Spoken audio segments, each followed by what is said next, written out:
por hongo, y hay una enfermedad causada por bacteria, hay una donde se mira un signo y hay otra donde se mira también,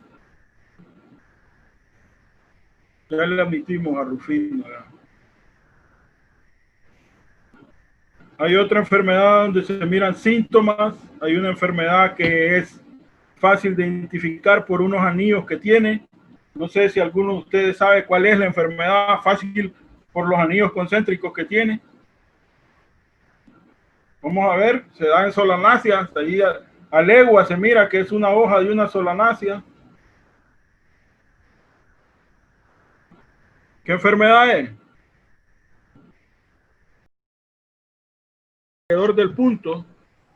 Otra pregunta, ¿cómo saber si es algo que lo dañó un químico o es, cómo saber si lo dañó un químico, si es una mancha causada por una intoxicación de un químico, así como esta que está acá? ¿Va? Esta no es una enfermedad, no es una mancha causada por una intoxicación de un químico, sino que es una enfermedad. ¿Cómo saber eso? Fácil, se determina porque se mira que va dejando, va creciendo hacia de adentro hacia afuera, hacia va afuera. creciendo el punto concéntrico y eso determina que eso es una enfermedad. Si tiene halos o anillos concéntricos, también determina que es una enfermedad causada por hongo. Ahora, si ese punto es húmedo o tiene mal olor, se puede decir que es una enfermedad como esta que está aquí, causada por bacterias. Esta es blanda, la enfermedad, y la de hongo es seca. No todas, ¿verdad? Pero la mayoría de los daños o los daños foliares que causan los hongos son secos. Este que están aquí es un signo de la enfermedad. Es un signo de la enfermedad donde se puede observar parte del cuerpo del hongo o la estructura del cuerpo del hongo. Esta es una enfermedad típica donde se puede observar el micelio, el cuerpo completo del hongo. Aquí tenemos otras características, unas agalladuras, y aquí tenemos otros polvos. Generalmente donde hay polvo podemos decir que son enfermedades causadas por hongos, si lo que observamos son algo polvoriento, o si miramos como un hilo o una lana, también son enfermedades causadas por hongo. Entonces, bien, fisiológicamente hablando, una mancha foliar es un daño causado en la célula del tejido foliar de la hoja de una planta, que impide que los procesos fisiológicos de intercambio celular se lleven a cabo dentro de la misma hoja. A causa de ello, hay una muerte celular donde los contenidos o sustancias químicas presentes dentro de la célula, como ácidos carboxílicos, ácidos nucleicos, como hormonas, como pigmentos, como también carbohidratos o hidratos de carbono, ya no existen en esa célula, y por lo tanto el proceso fotosintético es interrumpido en esas células donde se dan esos procesos.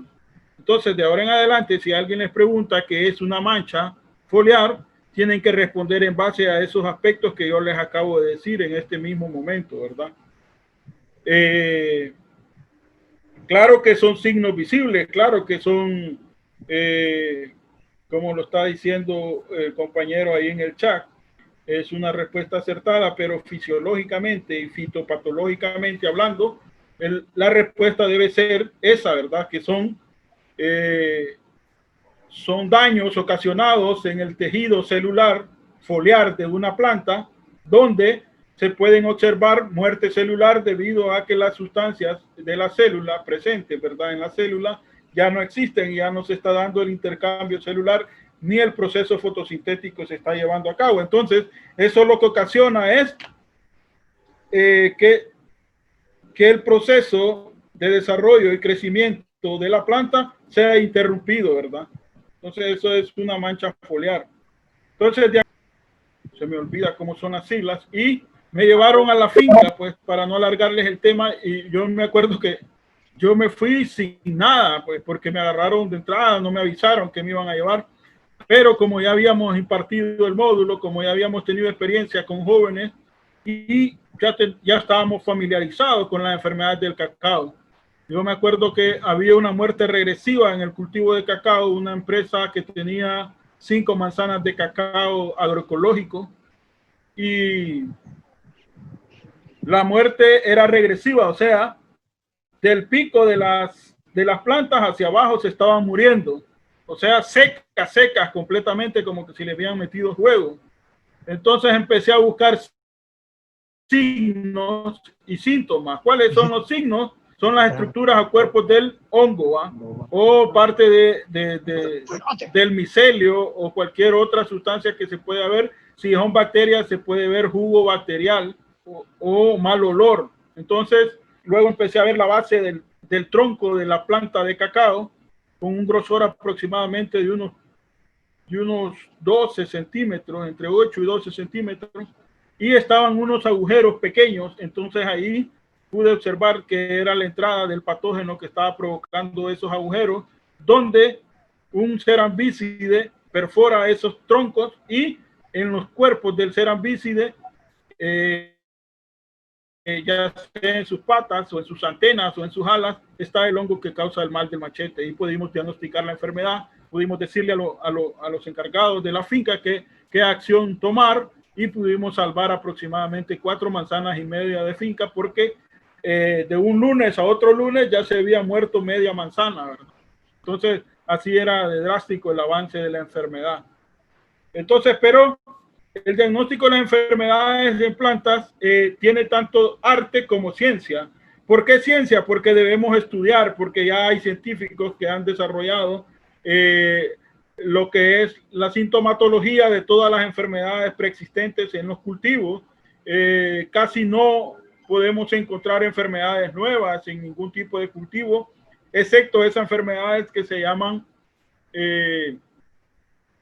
enfermedades que no existen en este país, son consideradas endémicas, y por lo tanto existen profesionales en las fronteras, en los aeropuertos y en las aduanas, donde ellos impiden la entrada o salida de estas enfermedades que pueden ser endémicas para otro país o endémicas para nuestro país. Endémicas es que no existen en el país.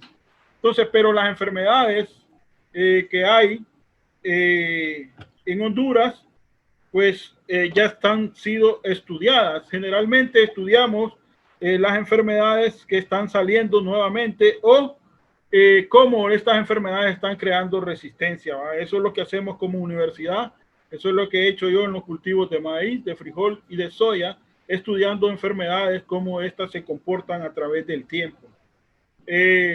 Ciertas enfermedades pueden ser reconocidas fácilmente, mientras que otras toman años.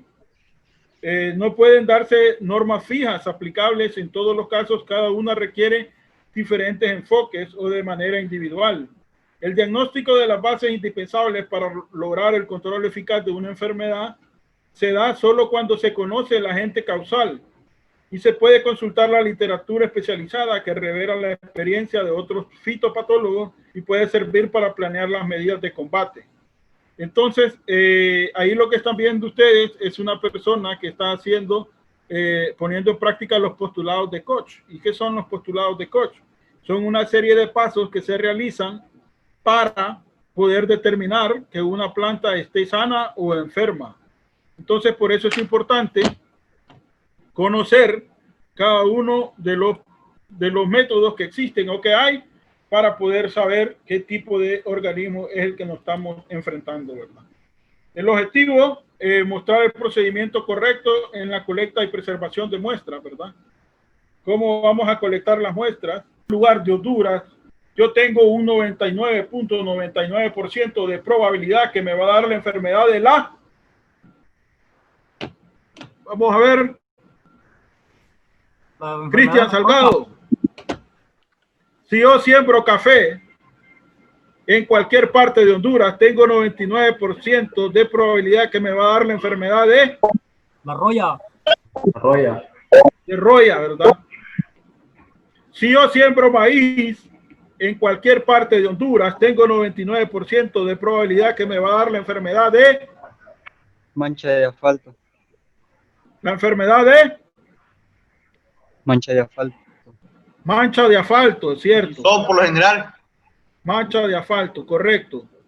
Si yo siembro frijoles en cualquier lugar de Honduras, tengo 99% de probabilidad que me va a dar la enfermedad de... Que le dé hielo a la planta. Vamos a ver, vamos a ver. Mancha angular. Hay 3 enfermedades que hay el 99% de probabilidad en frijol. Mancha angular. Mancha angular es una de ellas. Antracnosis. Ingeniero, el tizón no entra. Antracnosis. Y hay otra que se llama mustia hilachosa. Entonces esa es la interacción planta-patógeno. Es la interacción planta-patógeno, ¿verdad? Es como que yo extraiga a uno de ustedes y lo lleve a cualquier lugar del país. Yo voy a decir, esta persona tiene 90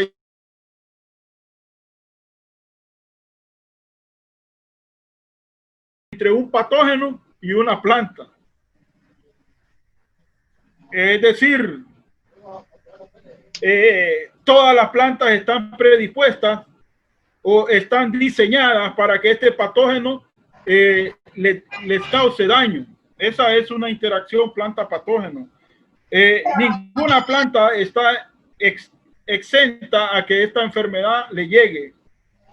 Les di ejemplo de roya en café, les di el ejemplo de mancha de asfalto en maíz, les di el ejemplo de antracnosis y mancha angular en frijol, y les puedo dar ejemplos en muchas enfermedades, en muchos cultivos y en muchas enfermedades. Ejemplo, tizón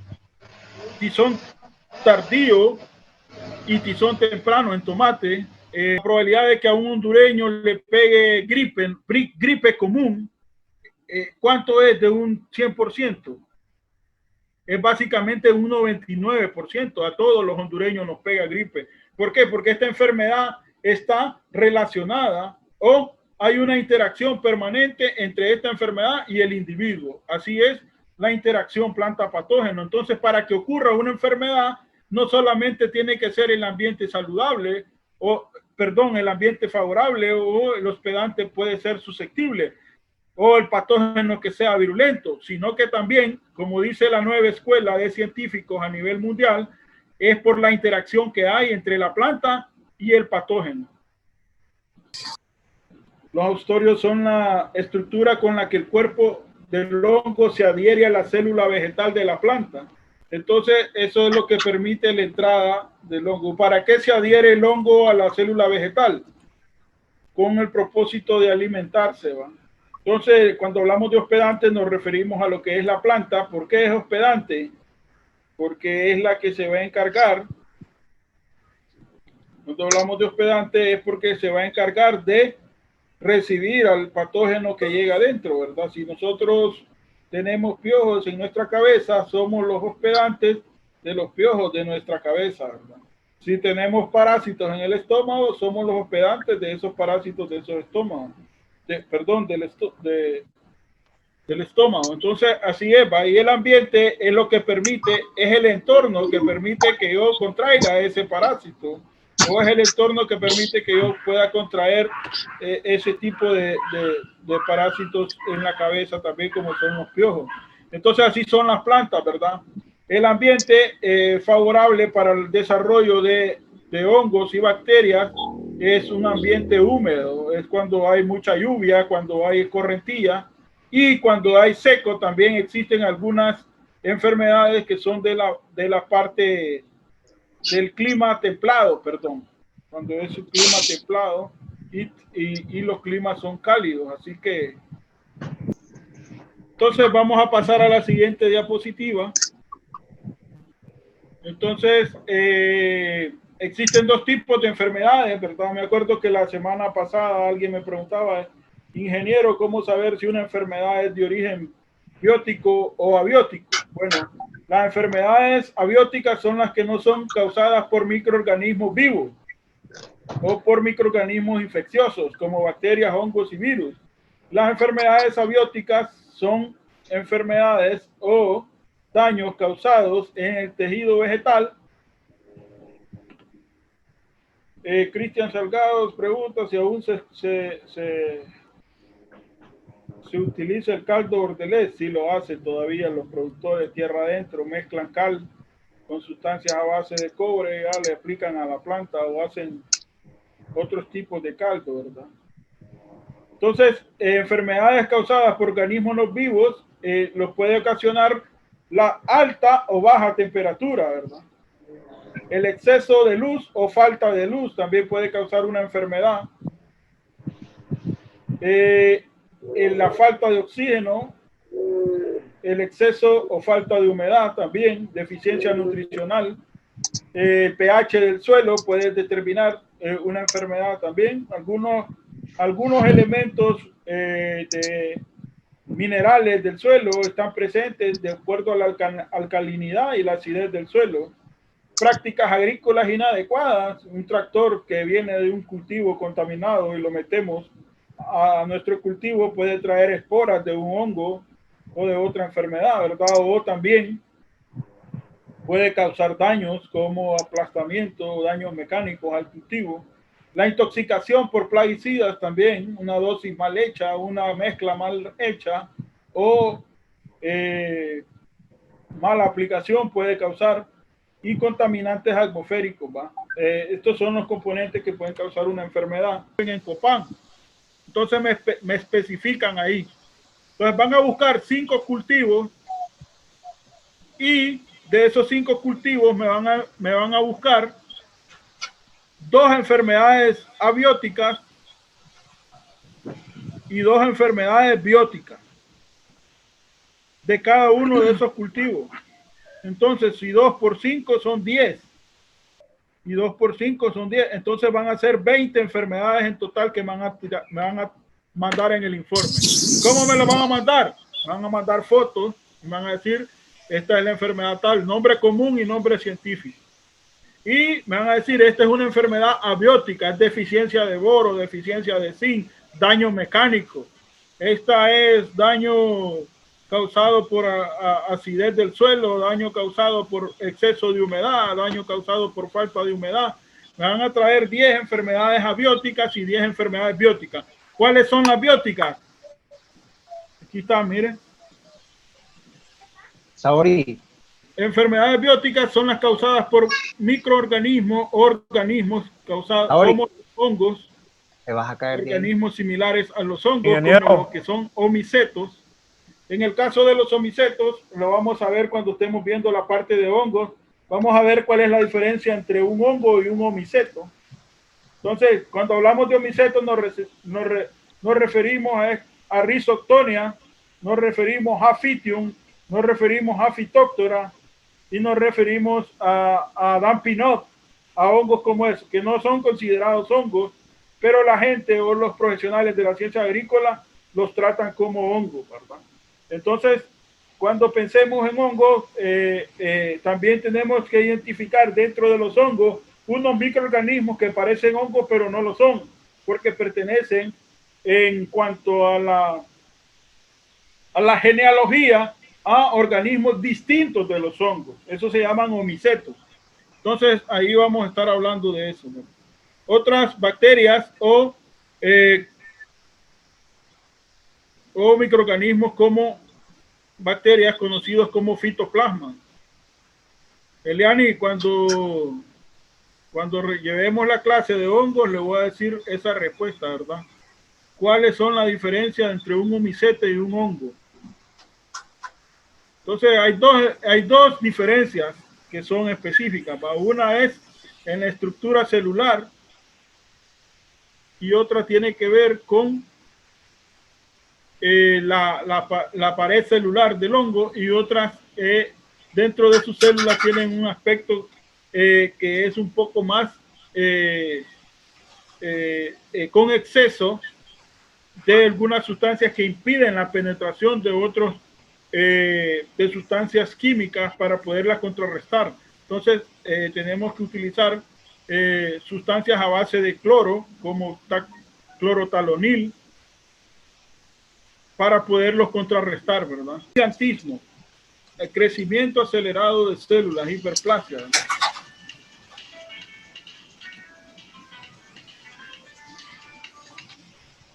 Aquí tenemos una enfermedad de los cítricos, características principales que tiene un vector. Tenemos xanthomonas en frijol, en repollo. Caso de enfermedades, miren, la característica de las bacterias es que tienen clorosis localizada, miren, no está generalizada la clorosis. Aquí está el repollo, miren, de manera localizada, no está en todo alrededor. Esto es causado por Xanthomonas patovar campestris, ¿va? Vamos a ver más enfermedades. Xanthomonas campestris en frijol. Aquí tenemos, miren, daño en la vaina y daño en el tejido. Ralstonia solanacearum, esto en el cultivo de papa. Es causado por bacterias. Entonces se puede hacer una prueba de vaso o test de flujo en bacterias para poder determinar qué es si es una enfermedad causada por esta especie y este género de bacterias, Ralstonia solanacearum. Aquí tenemos Erwinia carotovora, es la que pudre las frutas de la refri o la que se pudren en la canasta de la cocina. O si ustedes van a una empresa que vende verduras, pueden encontrar este tipo de enfermedades de Erwinia carotovora, que básicamente es causada por la pudrición, ¿va? Streptomyces escabeis, también conocida como la roña de la papa.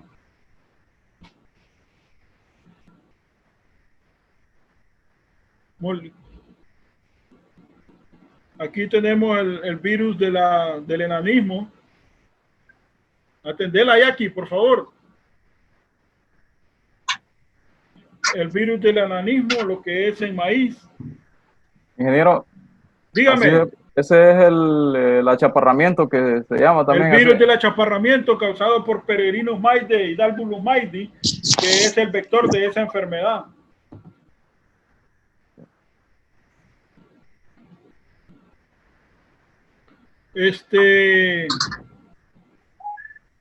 Aquí tenemos otros fitoplasmas parecidos a las bacterias causados en hortalizas. Aquí tenemos zanahoria, tenemos culantrío y otras hortalizas, ¿verdad? Estos son amarillamientos causados por fitoplasmas, que son organismos parecidos a las bacterias o similares, ¿va? Aquí tenemos el amarillamiento del cocotero causado por este lorito verde que miramos aquí, miren. Entonces, para poder, aquí está mucha y la choza, Thanatophorus cocumeris, miren. Esta es la enfermedad que algunos dicen gemeyelol. ¿Han escuchado ustedes cuando dicen gemeyelol, frijol? Entonces aquí tenemos algunas enfermedades para que las puedan observar. Esta enfermedad en pino, para los que estudian ingeniería forestal, ¿va? Aquí está el nombre científico, miren. Pueden ir haciendo capturas de pantalla, ¿verdad? Porque esto no se las voy a presentar a los que quieren saber un poco de las enfermedades, estudiarlas. Tenemos cercóspora. El cercóspora se da casi en la mayoría de los cultivos. Vamos a ver el chat que dice.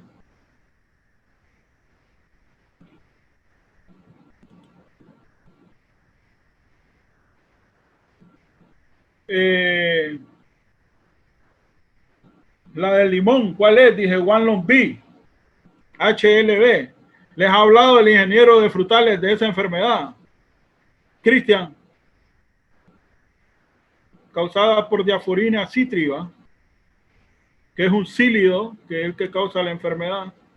Aquí tenemos, miren, la del café, la roya, que le dicen Emileia bastatri, que es el dolor de cabeza de todos los caficultores de Honduras.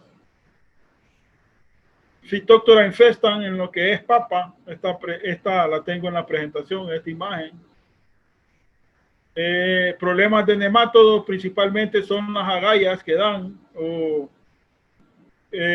algunas protuberancias de las raíces se conocen como agallas. Hay alguna gente que le dice nódulo.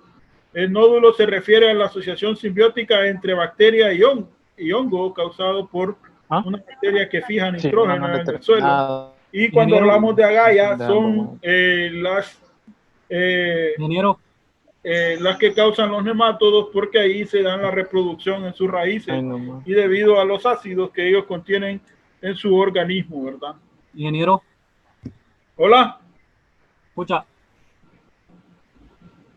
Hola. Sí, ingeniero. Puede escribir en el chat que casi no lo escucho.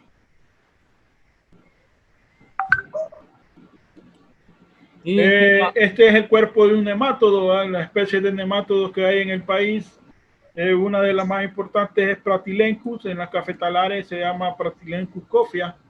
Y también tenemos especies como Meloidoyaine o Meloidogine, como usted lo quiera decir. Yo tenía una profesora que se reía de mí porque yo decía Meloidogine y ella había estudiado en Rusia y ella me decía Meloidoyaine, Reinaldo.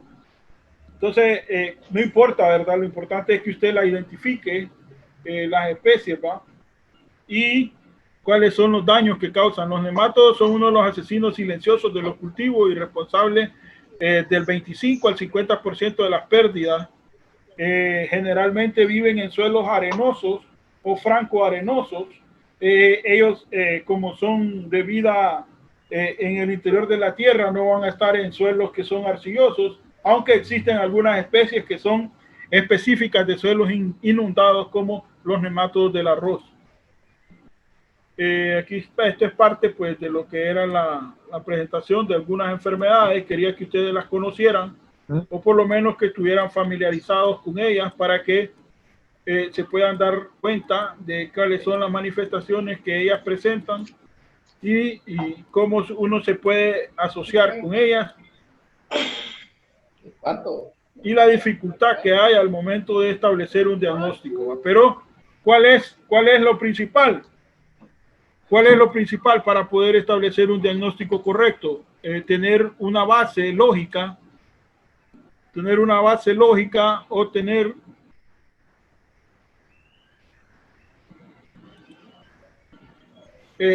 lo que es la parte científica que nos permita saber con qué tipo de microorganismo yo me estoy enfrentando, ¿verdad? Las 4, okay. Entonces hay dos cosas que debemos saber acerca de las enfermedades. Es que debemos de identificar la diferencia entre signo y síntoma, que yo se la expliqué en la primera clase. El síntoma es la apariencia que tiene la enfermedad en el tejido, si tiene hojas amarillentas, si la esclerosis es localizada o si la esclerosis es generalizada.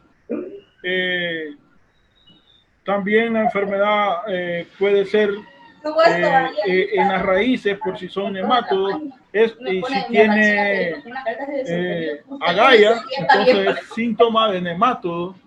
Entonces eso es lo que nos dice el síntoma, mientras que el signo solamente nos va a decir la presencia de la enfermedad. En el caso de bacterias es un jugo bacterial, como la foto del Erquinia.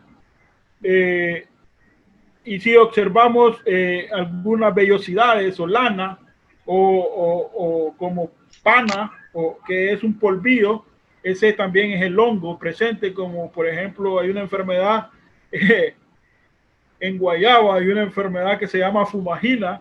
Esa es característica, se mira el signo de la enfermedad, ¿verdad?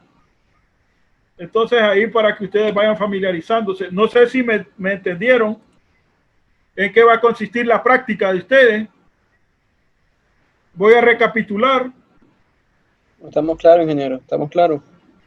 Bueno, entonces son 10 enfermedades abióticas, de 2 de cada cultivo diferente, y 10 enfermedades bióticas, 2 de cada cultivo diferente según la zona en la que usted se encuentra. En la próxima práctica, esta práctica número 3 se va a basar en 2 prácticas. En la próxima les voy a enseñar cómo se pueden guardar las muestras de una enfermedad, qué es una cámara húmeda y qué es un test de flujo.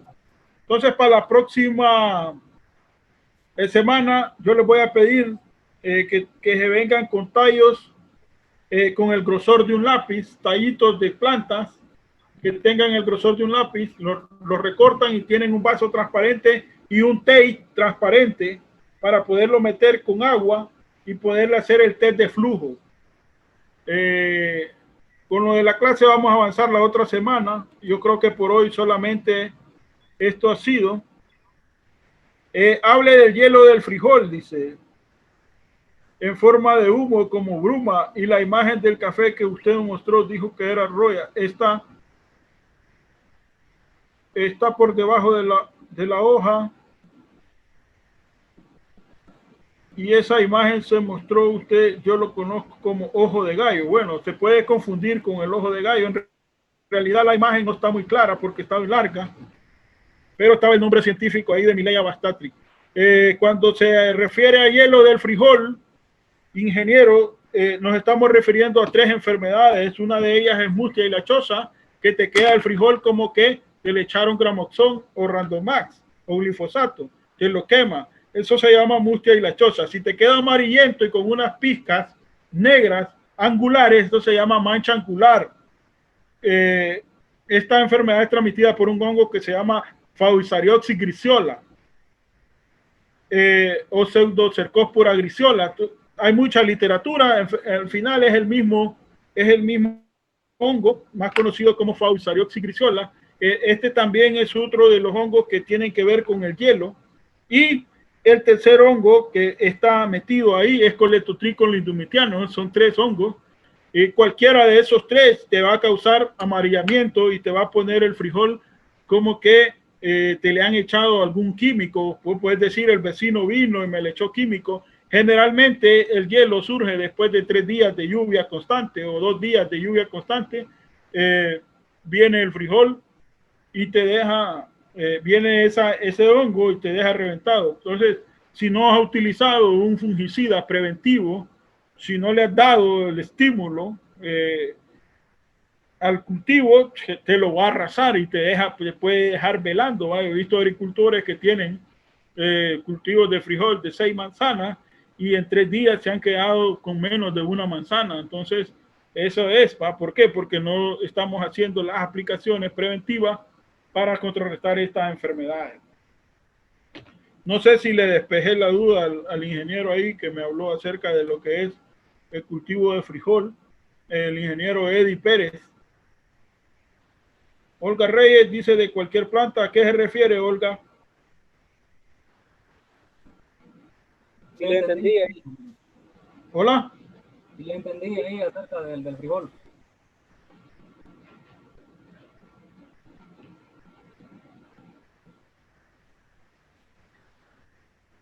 De acuerdo a su zona, ¿verdad?